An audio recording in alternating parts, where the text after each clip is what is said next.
cuando San Juan Pablo II vino al Perú, tuvo en el hipódromo un encuentro con jóvenes. Aquí hay algunos que son de mi promoción, cincuentones.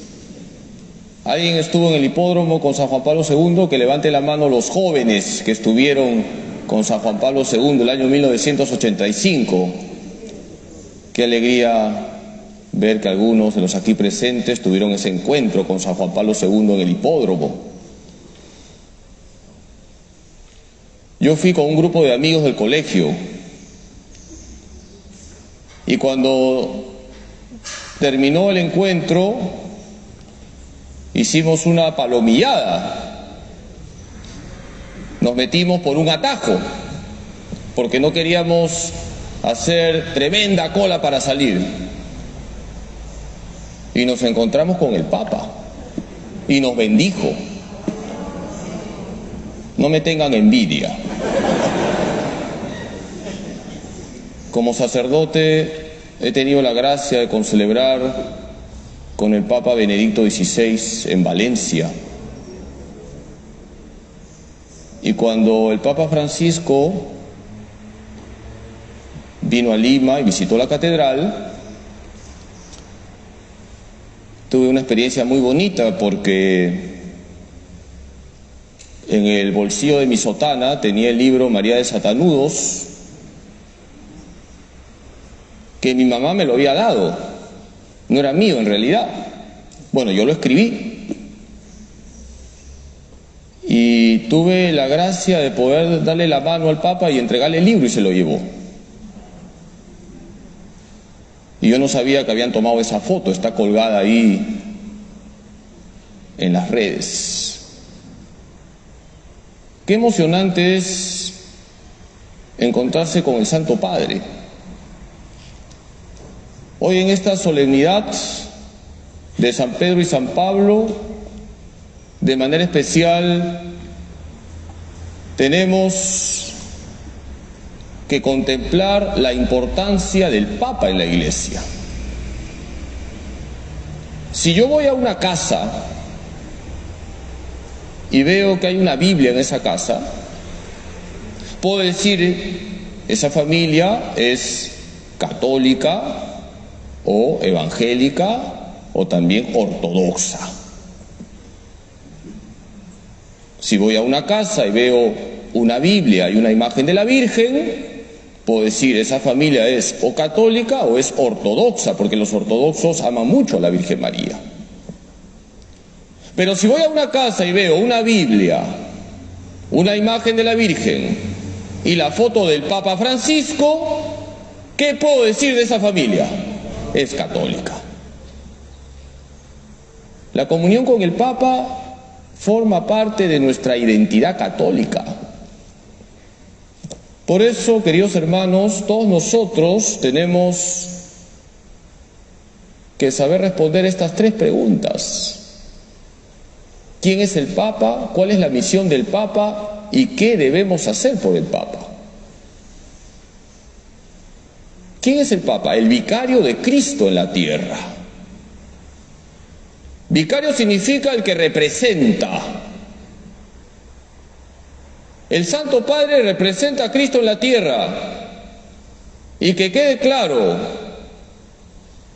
el Papa no sustituye a Jesús. Jesús es el centro y la cabeza de la Iglesia. El Papa es el vicario de Cristo, el que representa a Cristo. El Papa es la roca. Hoy hemos escuchado en el Evangelio uno de los pasajes bíblicos más importantes para hablar del Papa. Jesús le dice a Simón, tú te llamarás Pedro y sobre esta piedra edificaré mi iglesia y las fuerzas del infierno no la derrotarán. La iglesia que fundó Cristo, que es la iglesia católica, se apoya en una roca. Pedro, El Papa es el sucesor de Pedro, no es el sucesor de Jesús. A Jesús no lo sucede nadie, Jesús es lo máximo. El Papa es el sucesor de Pedro, obispo de Roma. Segunda pregunta, ¿cuál es la misión del Papa? Esto me lleva a la segunda lectura de hoy. Pablo dice que ha combatido bien el combate de la fe y está listo para el martirio. El Papa nos ayuda a salir ganadores en el combate de la fe. La misión del Papa es fortalecernos en nuestra fe en Cristo Jesús.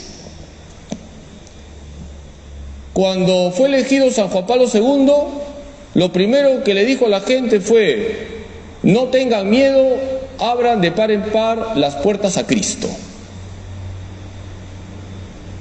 Cuando fue elegido Benedicto XVI, lo primero que dijo fue: Cristo no quita nada, lo da todo.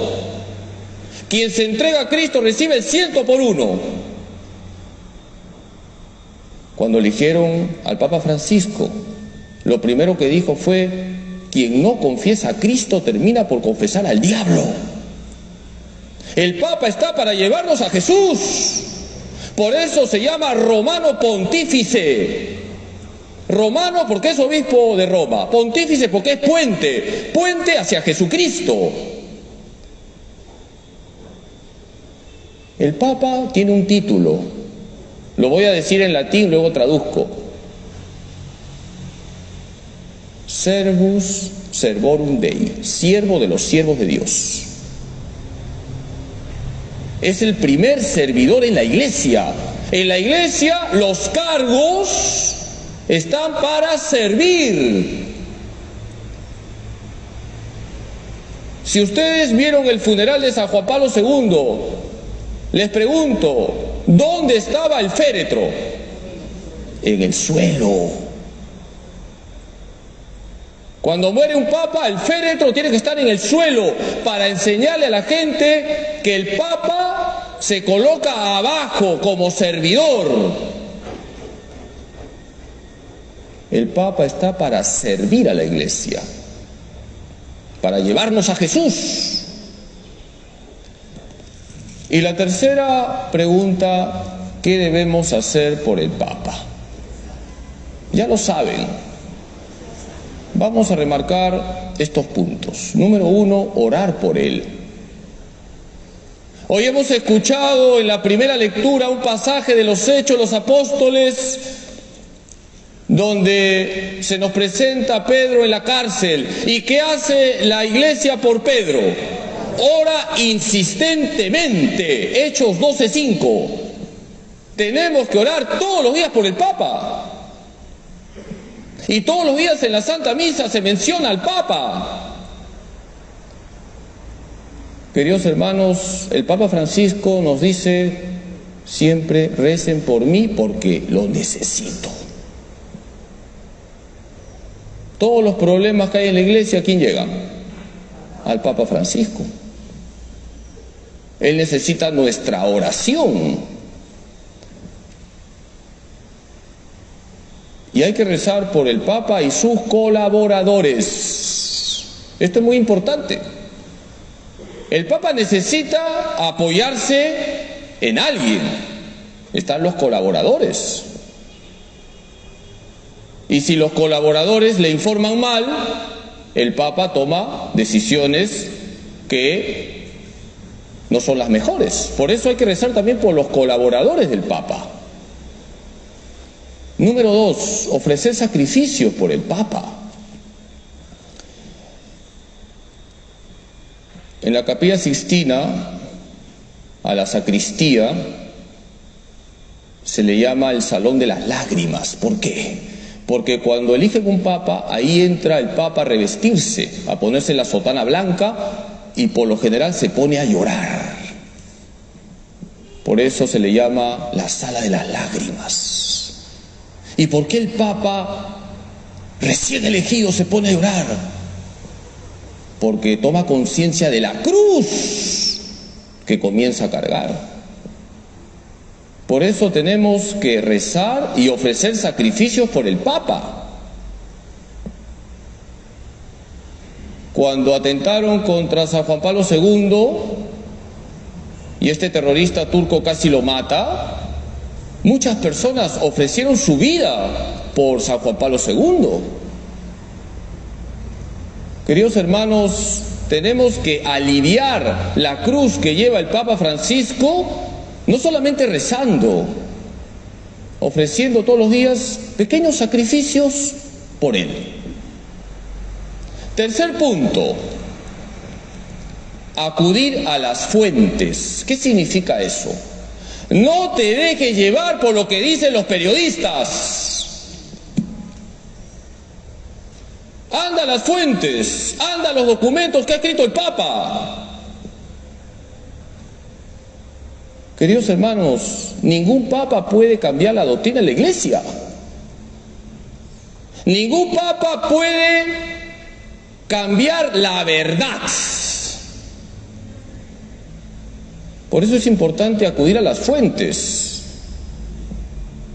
Lee lo que el Papa ha escrito. No te dejes llevar por lo que dicen los medios de comunicación, que están profundamente ideologizados.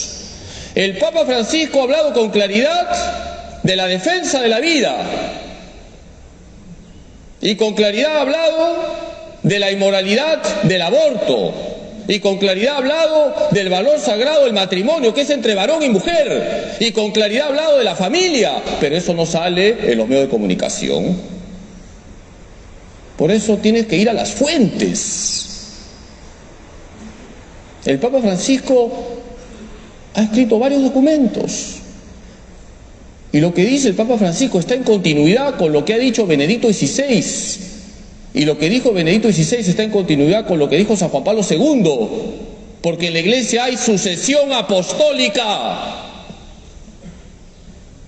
y la doctrina de la Iglesia no cambia porque viene de Cristo. La fe y la moral de la Iglesia Católica no cambia. Ningún Papa la puede cambiar. El Papa nos confirma en la fe de siempre. Y un último punto, comprender al Papa. Hay que rezar por el Papa, hay que ofrecer sacrificios por el Papa, hay que ir a las fuentes, a los documentos firmados por él, y hay que comprender al Papa. ¿Por qué hay que comprenderlo? ¿Por qué creen que hay que comprender al Papa? ¿El Papa es Dios? No. Es un ser humano como tú y como yo. Cuando el Papa habla verdades de fe y moral, no se equivoca. Es el dogma de la infalibilidad del Romano Pontífice, dogma definido en el Concilio Vaticano I. Les voy a tomar examen, a ver cómo están. ¿Qué Papa definió el dogma de la Inmaculada Concepción? Acuérdense de los bizcochos. Pío IX, se ve que tienen hambre. ¿Qué Papa definió el dogma de la Asunción de María?